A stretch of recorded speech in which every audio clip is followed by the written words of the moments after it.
Hey there. On September the 18th, I step away from my job for the last time. On October the 2nd, I officially retire. My nomadic life won't start until next year, around May. So why leave a job that I love so much and care so deeply for? Why step away from a steady paycheck? Why am I not leaving yet? That's what this video is about.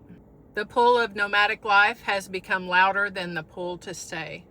I want to share why now finally feels right. Before I dive into the story, I have a quick note. This Labor Day weekend, I'm going to Florida for my first camping trip in my Sienna.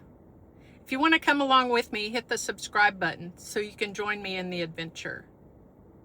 So now let's talk about why the pull to leave got louder than the comfort of staying. For a long time, the paycheck represented safety. It meant that I knew every 2 weeks a paycheck would show up and I could pay my bills, I could save some money, and I could also invest in my 401k. After everything I went through at 48, starting over with nothing and all of the uncertainty that came with that, the steady income felt like solid ground under my feet for sure. Also, the comfort of the job that I have, the people that I know, the people that I work with, the people that I serve. I know the rhythm of the work. There's a huge purpose and a sense of belonging. Staying would have been the easier, more predictable path. No one would question that.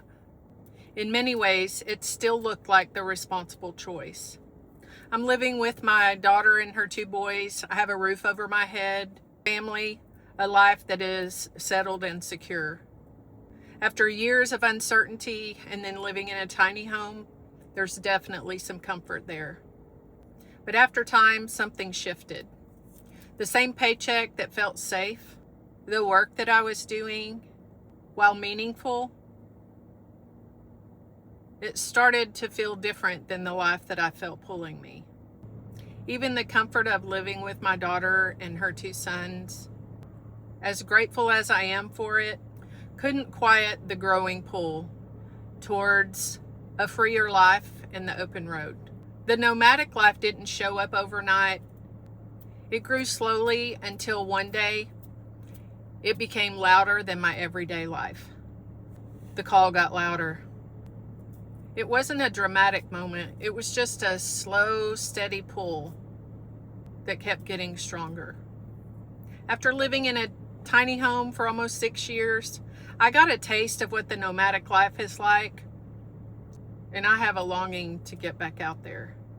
As retirement got closer, the questions kept getting louder. When do I want this to start? Do I want to keep the structure of full-time work, or do I want to design a life that I've longed for years? I started noticing that the comfort is real, but it's also keeping me in place. The steady income, the full-time job, the living situation, those are all good things. But they were beginning to cost me something quieter that was harder to name. The chance to step into a freer life that I kept believing is possible. The pull of nomadic life it doesn't require me to step away from responsibility. I just kept asking if I could still be a Mimi, still be a supportive mom, and still follow the pull of the open road. At this point, the pull got louder. Louder than the work, louder than the steady paycheck, and the comfort of the known. Finally, I reached the point where I realized that staying was the harder choice. So why am I not rushing out the door? Just because the pull is loud doesn't mean I have to leave overnight. My last day of work is September the 18th, and I officially retire on October 2nd, but I'm not starting this nomadic lifestyle until next year in May. There's 3 big reasons for that. 1, I do most of the driving for my grandson. He's in high school, he's a sophomore, he plays varsity football, he plays baseball, all the things that high school brings and all the driving that's involved in that. And I'm the main driver for him. So in May of next year, he'll get his driver's license and he'll get his own vehicle. And it's at that point that he's going to be taking over the driving. And once he does that, then I'll be free to go. In the meantime, the house that we live in we've been working full time. We've been putting in, the time that takes. We have an infant in the home. Well, we had an infant. He's 1 now. But there's a lot of things that he doesn't use. He's outgrown. So we need to deal with those things. Get the house better situated for when I'm not around to be a helping hand and keeping it flowing. Just better set up the house for them to be successful in maintaining it. That part feels right. Also, when my mom passed away a couple of years ago, we have all of her things in the garage, and when we put them in the garage, it was already too hot to go through them. And then came the pregnancy, and then came an infant. And so we really haven't had the opportunity to get out there and go through her things. So when I retire in October, about a couple weeks after I retire, the timing of the temperature will be hopefully sufficient to where I can get out there and go through those things and set the garage up better. So I'm choosing to leave well. I'm retiring a year earlier than I originally planned, getting things in order and not just retire and leave. I'm giving myself permission to retire and go slow in the preparations of what that looks like so that we're all set up better for success. Freedom doesn't have to mean rushing. What does nomadic life look like for me now? When I say I'm answering the pull to nomadic life, it doesn't mean that I just have to get up and leave and sell everything that I own. I now have a home base to come and go from.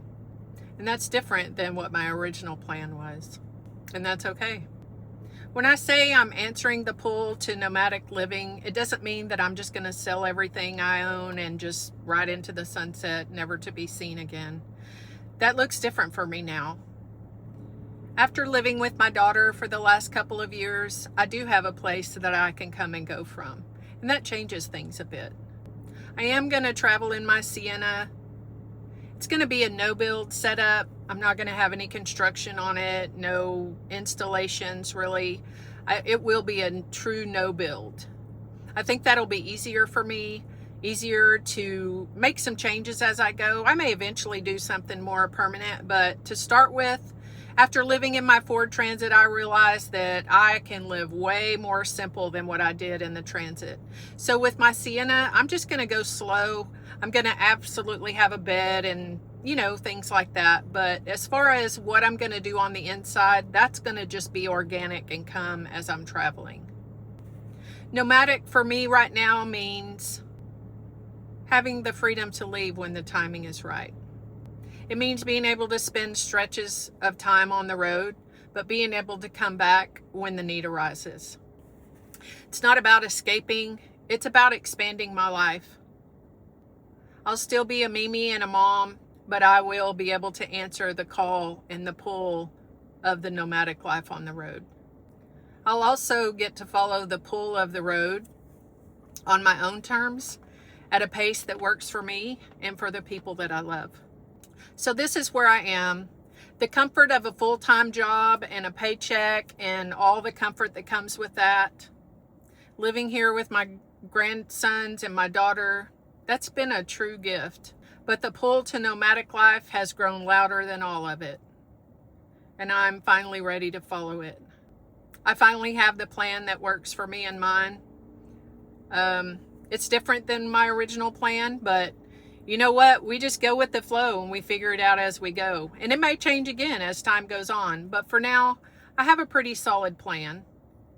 I've learned that all things work together for good, even if it changes along the way.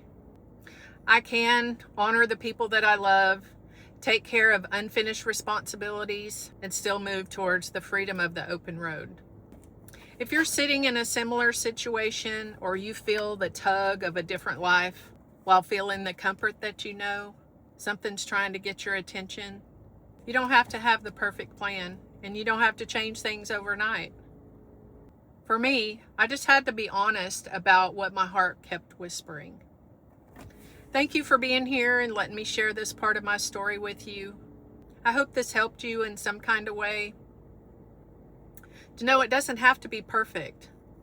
But let me know in the comments if something in this video touched your heart and you want to share that with me. I will absolutely read all of them. I'll see you in the next video. And give yourself permission to listen to the pull. Thanks for watching.